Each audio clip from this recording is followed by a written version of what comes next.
Alhamdulillah ala ni'amihi al-zahirah wal batinah qadiman wa hadithan ashhadu an la ilaha illallah wahdahu la syarikalah wa ashhadu anna muhammadan abduhu wa rasuluh alladzi la nabiyya ba'da amma ba'du.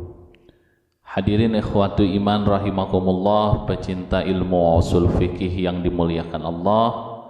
Setelah pada pembahasan yang telah lalu kita sudah membahas apa makna dari usul fikih serta faidah-faidah usul fikih itu apa saja, maka sekarang kita akan coba melanjutkan kajian usul fikih. Kita mulai dari kitab yang paling ringan terlebih dahulu, yaitu kitab Mabadi Awaliyah karya dari Al-Ustadz Abdul Hamid Hakim. Kemarin kita sudah membahas makna usul fikih dan yang lain-lainnya serta fikih itu apa. Maka pada kesempatan kali ini kita akan membahas tentang al-ahkam. Al-ahkam ini berarti adalah hukum-hukum. Karena kata al-ahkam merupakan bentuk jamak taksir dari kata hukmun. Sebelum kita membahas ada apa sajakah hukum-hukum itu, maka ada satu pertanyaan yang paling mendasar. Kenapa hidup manusia itu diatur oleh hukum? Ternyata dalam Al-Quran dan di dalam Al-Hadis diterangkan kenapa manusia hidupnya dibatasi oleh hukum.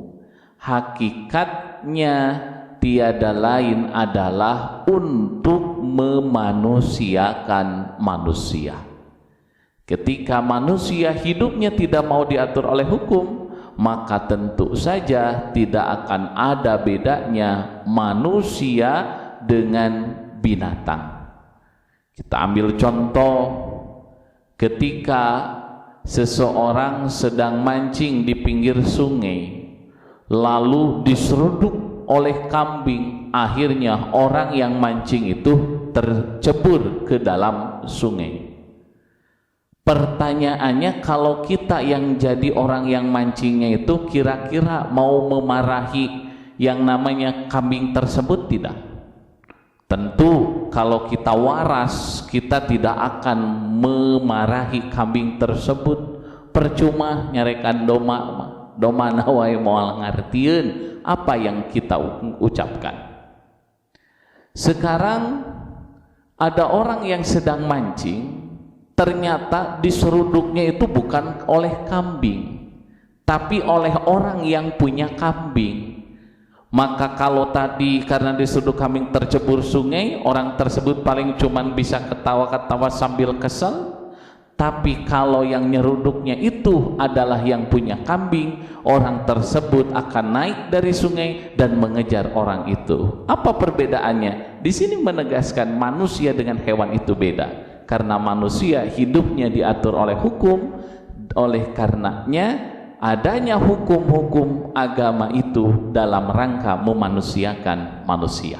Nah, lalu ada berapakah hukum dalam Islam itu? Maka di dalam kitab Mabadi Awaliyah diterangkan wal ahkamu tis'atun. Hukum itu ada 9. 1 al-wajibu, wajib. 2 al-mandubu, mandub atau sunat.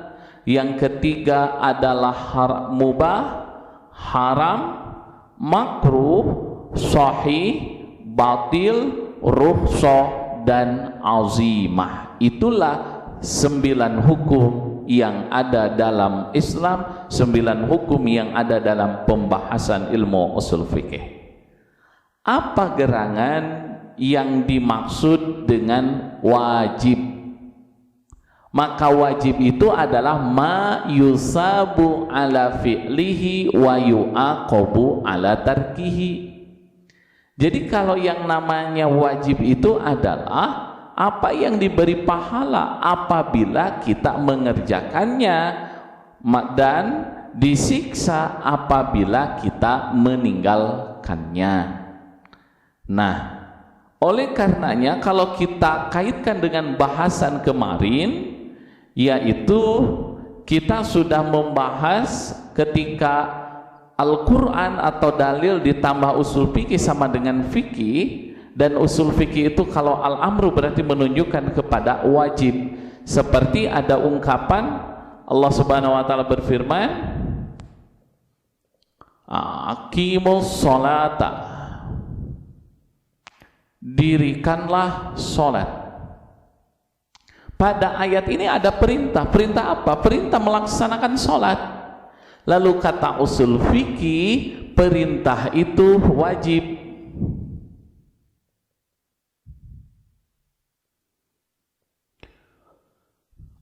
Ini kata usul fikih. Maka kesimpulannya adalah sholat itu, maka ini yang disebut dengan fikih atau far'un. Jadi aqimus sholata, dirikanlah sholat. Di sini ada perintah untuk apa? Untuk sholat. Kata usul fikih, setiap perintah itu menunjukkan kepada wajib.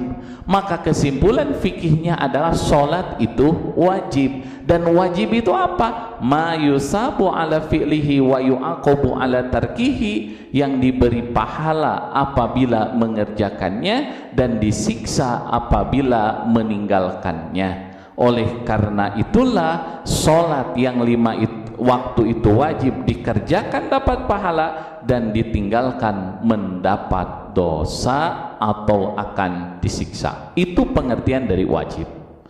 Saum Ramadan sebentar lagi hukumnya wajib, dikerjakan dapat pahala, ditinggalkan akan disiksa oleh Allah Subhanahu wa taala. Dan yang kedua adalah setelah wajib, yaitu ada yang disebut dengan mandub, al-mandub. Al-mandub. Maka al-mandub ini kita sering sebut juga sunnat, ihsan dan yang lainnya. Maka al-mandub ini adalah ma yusabu ala fi'lihi, yaitu apa yang diberi pahala apabila mengerjakannya.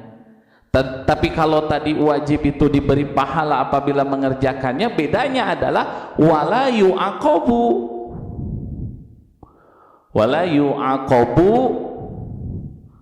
ala tarkihi. Jadi kalau wajib itu diberi pahala apabila mengerjakannya dan disiksa apabila meninggalkannya. Kalau mandub atau sunat itu adalah ma yusabu ala fi'lihi, diberi pahala apabila mengerjakannya tetapi dan tidak disiksa apabila meninggalkannya. Contohnya sholat rawatib. Dosakah seseorang kalau tidak sholat rawatib? Jawabannya tidak akan dosa, tidak akan disiksa oleh Allah sebab hukumnya mandub, hukumnya sunat. Tetapi kita bisa jadi berdosa bukan dari segi tidak sholat rawatibnya, tapi kita bisa berdosa dari segi mematikan sunnah Rasulnya. Oleh karena itu walaupun hukumnya sunat, jangan sampai kita menganggap enteng. Sebab seorang sahabat ketika ditanya, salni, minta kepadaku, mau apa engkau? Maka sahabat itu menjawab, uridu murafaqataka fil jannah, saya ingin masuk surga bareng sama Nabi, saya ingin jadi kawan engkau di surga. Awa ghairu dalik, ada yang lainnya? Sahabat itu menjawab, maka Nabi bersabda, fa'ini ala nafsika bikasratis sujud, maka bantulah aku atas dirimu dengan memperbanyak sujud, memperbanyak salat sunat. Jadi walaupun sunat itu dikerjakan dapat pahala, dikerjakan tidak disiksa, jangan sampai kita tasahul, kita menganggap enteng kepada amalan yang sunat, karena amalan yang sunat ini fadilahnya begitu luar biasa. Nah, kalau tadi Wajib dan mandub kita sudah. Sekarang kita bahas mengenai yang namanya haram. Apa yang dimaksud dengan haram? Kalau haram itu tiada lain adalah al-haramu, kita tulis al-haramu ma yusabu ala tarkihi, ala tarkihi, apa yang diberi pahala apabila meninggalkan, wa yu'aqabu ala fi'lihi. Nah, jadi haram itu adalah ma yusabu ala tarkihi wa yu'aqabu ala fi'lihi, apa yang diberi pahala apabila meninggalkannya dan disiksa apabila mengerjakannya. Seperti kita menjauhi meminum khamar, maka ketika kita menjauhi, meninggalkan perbuatan-perbuatan buruk tersebut, kita akan mendapatkan pahala. Tapi kalau kita melaksanakan amalan tersebut, maka kita akan disiksa. Itulah yang namanya haram. Maka kalau memakai kaidah kebalikan, berarti wajib, kebalikannya itu apa? Kebalikannya itu wajib, kebalikannya adalah haram. Dan nanti mandub, kebalikan nanti hukum yang samanya itu adalah dengan makruh. Karena wajib itu diberi pahala apabila mengerjakan dan disiksa apabila meninggalkan, kebalikannya haram itu diberi pahala apabila meninggalkannya dan disiksa apabila mengerjakannya. Kalau mandub itu diberi pahala apabila mengerjakannya dan tidak disiksa apabila meninggalkannya. Adapun makruh itu adalah, kita tulis, makruh itu tiada lain adalah al-makruhu. Makruh itu adalah ma yusabu ala tarkihi. Kita tambah wala yu'aqabu ala fi'lihi, apa yang diberi pahala apabila meninggalkannya dan tidak disiksa apabila mengerjakannya. Maka mandub diberi pahala mengerjakannya, tidak disiksa meninggalkannya, dan makruh itu diberi pahala meninggalkannya dan tidak disiksa mengerjakannya. Seperti apa amalan yang makruh? Apabila wudu mendahulukan yang kiri, makan minum dengan tangan yang kiri, itu hukumnya makruh. Walaupun hukumnya makruh, kita mampu meninggalkan, tinggalkan. Sebab bisa jadi dengan meninggalkan amalan yang makruh inilah Allah Subhanahu wa taala mengangkat derajat kita. Dan yang kelima, tiada lain adalah ada yang disebut dengan mubah. Kita tulis apa definisi dari al-mubahu. Mubah. Mubah itu adalah mala yusabu ala fi'lihi, apa yang tidak diberi pahala apabila mengerjakannya, wala yu'aqabu ala tarkihi, dan tidak akan disiksa apabila meninggalkannya. Dikerjakan tidak dapat pahala, ditinggalkan tidak berdosa, maka amalan-amalan yang seperti itu disebut dalam usul fikih yaitu mubah. Seperti apa contohnya biar lebih mudah? Seperti tidur siang. Tidur siang itu mau tidur silahkan, tidak juga tidak apa-apa. Dikerjakan tidak dapat pahala, ditinggalkan tidak akan berdosa, alias tidak ada yang disebut dengan ajrun dan wizrun, tidak ada dosa dan tidak ada balasan. Maka apabila dalam Quran kita menemukan yang seperti itu, berarti itu hukumnya adalah mubah. Mala yusabu ala fi'lihi wala yu'aqabu ala tarkihi.